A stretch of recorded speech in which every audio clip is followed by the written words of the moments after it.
Hi, as a follow-up to the 7.4 PowerPoint on assemblies, we're going to do a very short, quick assembly of a piece called a wedge jack lift.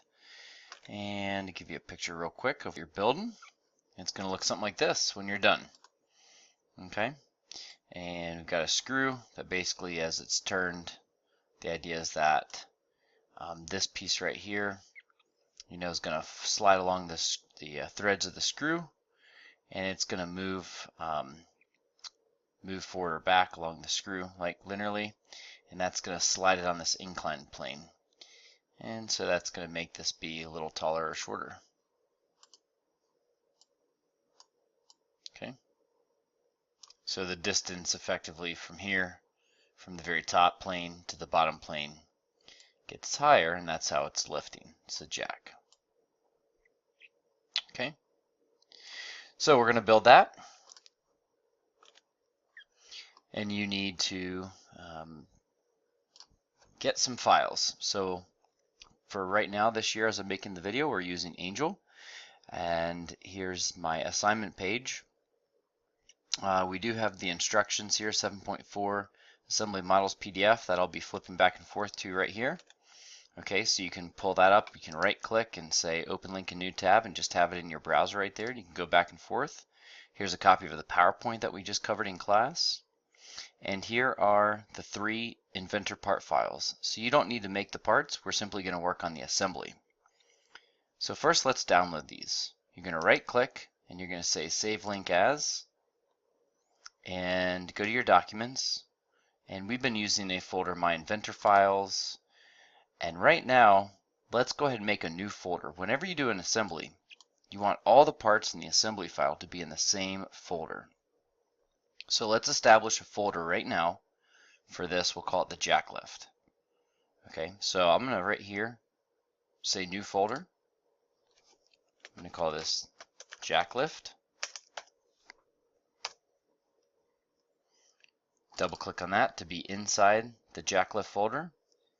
And the name base was already used, so we'll just keep that. Hit save. Next, we'll download the wedge part. Right click, save link. You might have your computer save target as. So click that. Again, make sure you go to the correct folder. Usually right after you download a file, Windows is going to suggest you put the next file in the same folder, and that's what we want. So just confirm you're in the right folder. My inventor files, jack lift, correct name, got it, save.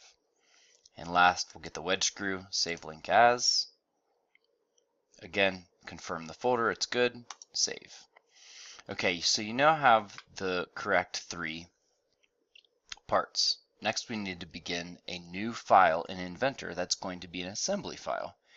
Up here it says where to save it, so my documents, my inventor files, inventor training. We just created that new folder called jacklift, so that's a new folder that we put all the parts. And now we're going to create an IAM extension. This is an inventor assembly file.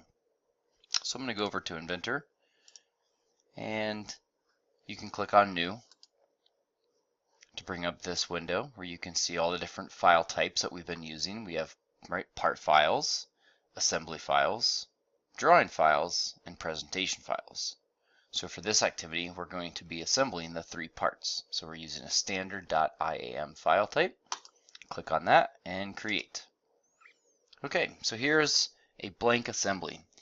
The very first piece that you ever bring into an assembly needs to be a grounded piece. Okay, we're going to bring in the base first. To do that, we're going to come over here and choose place.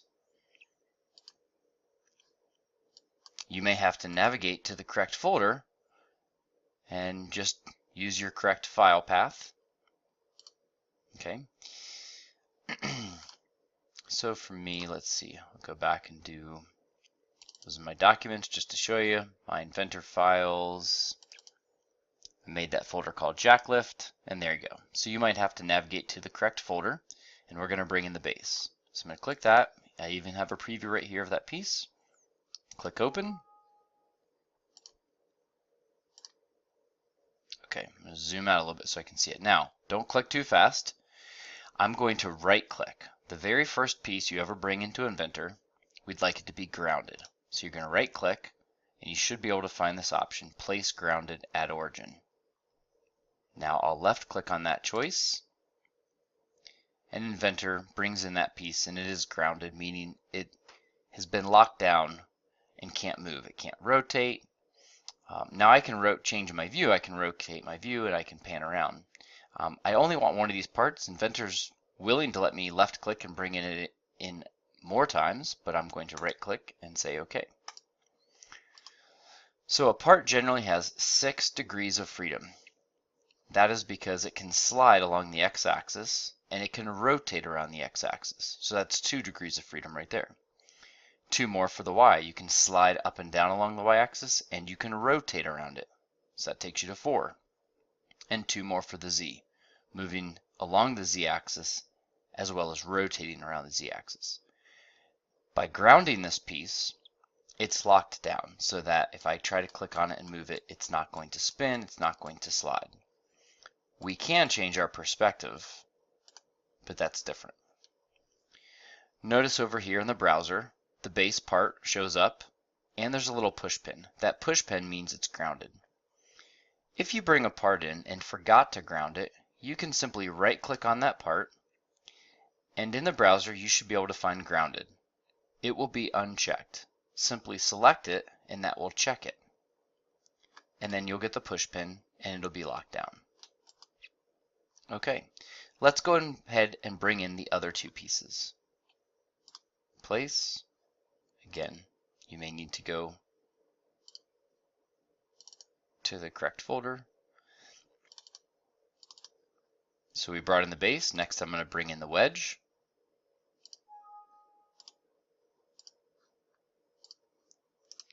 I left click once, right click to say OK. I only want one of those parts. And last I'm going to bring in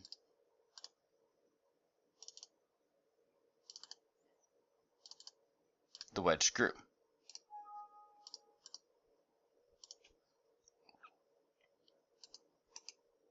So I left click to place one. I don't want to place 2 of these. If I do by accident though, you can just go back and select it, right click, and you can delete the extra part should you have done that. Okay, no big deal. So let's take a look at our instructions. Okay, so create a new assembly file. We did that. Place the base component into the assembly. We did that. This component will be grounded. Check, we grounded it. Therefore, it's locked in space. Next, place the wedge and screw, and we did those. So we've already completed the first 2 steps. The third step is going to be applying our first constraint, getting these parts to be aligned, constrained to aligned in a manner in which we would like them to fit together. So the first step here for that says to apply a tangent constraint to the neck of the wedge screw, highlighted in blue, and one of the vertical walls of the open slot on the base, so right here shown in green. So let's go ahead and go back to Inventor, and we are going to find the Constrain tool in our ribbon. This is under Assemble, Constrain, and when you open the Constraint window, you can see Type. There are several types. We're looking for the tangent. And we should also choose, you have 2 choices, inside and outside. We should have the outside feature, and we're going to choose this part of the bolt as well as this face, the inside of that slot. Hit apply,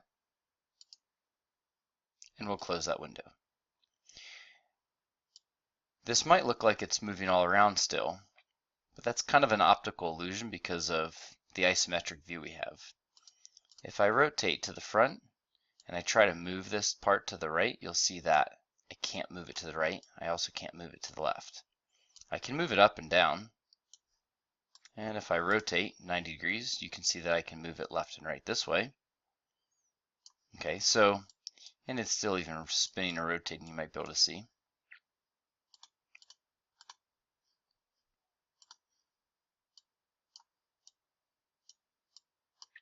Okay, so we've locked down a couple degrees of freedom, but it's still got motion. So it's going to take more constraints to get it right where we want.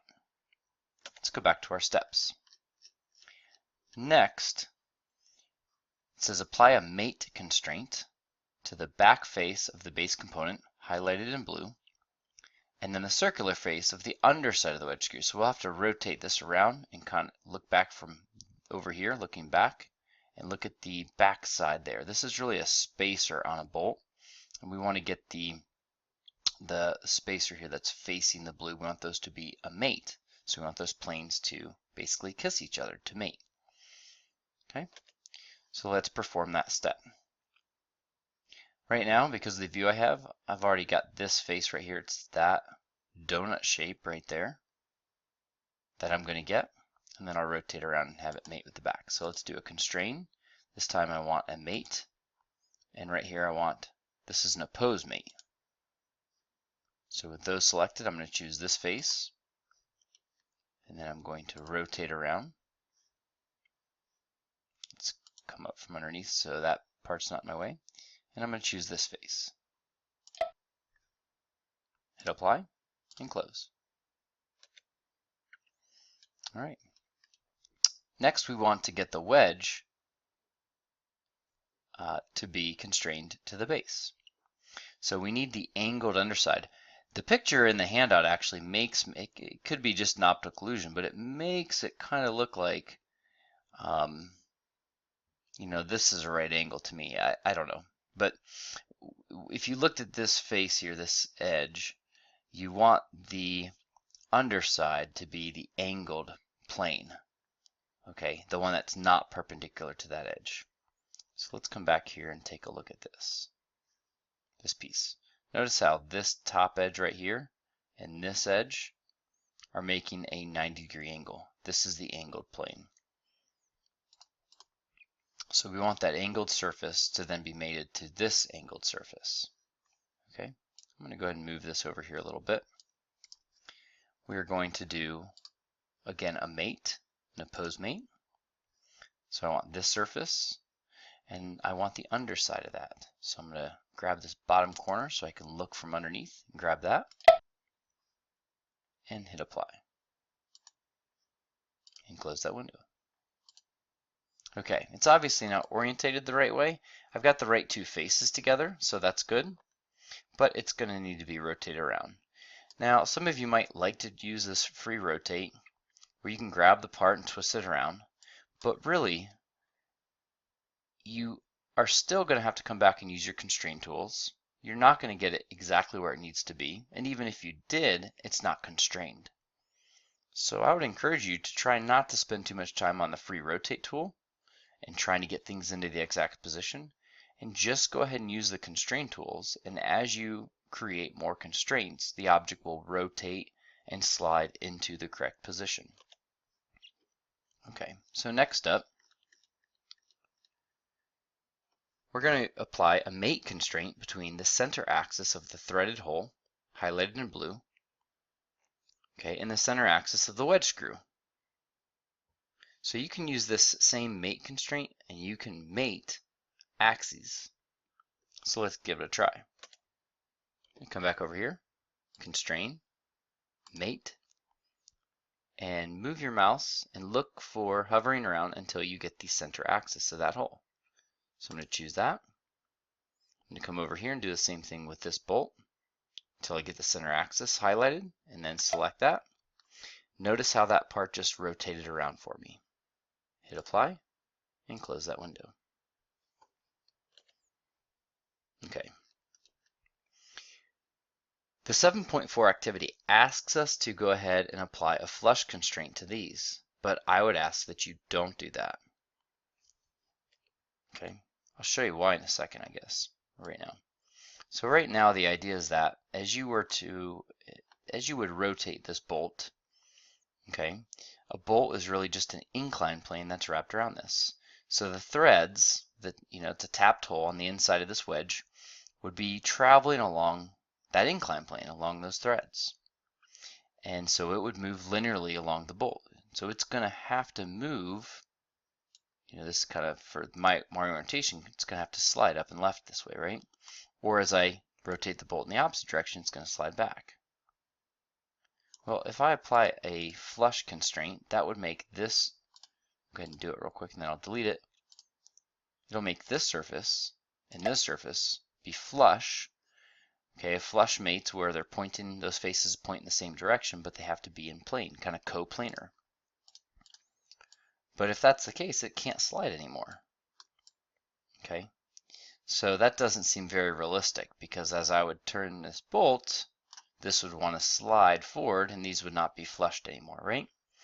So my wedge here, I can come and find parts in my browser. You should always get very familiar with your browser and what's appearing as you cover each step. And as I say that, actually, I should make sure I've saved my file. I should have done that right away. Go back to my documents and my inventor files and the jack lift, and I should be saving this as a jack lift. You might call it the assembly. Notice it's a .iam.